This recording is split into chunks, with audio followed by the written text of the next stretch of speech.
रतिया में जब जब पी के घर आवे सुतल निदिया में हमका जगावे।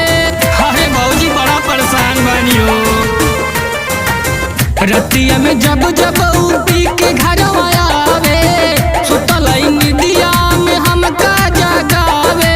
अरे ना काम कवनो ए भौजी करे ना काम कवनो ना कवनो का जावा।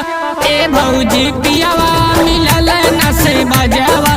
ए भौजी पियावा मिलल न से बजावा।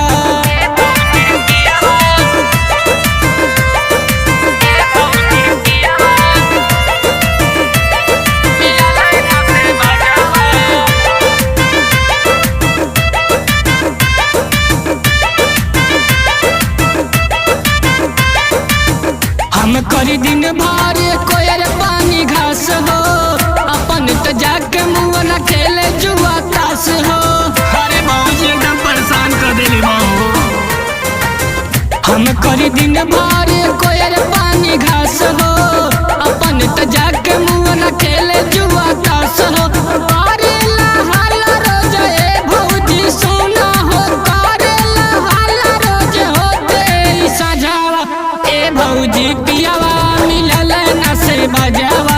ए भौजी पियावा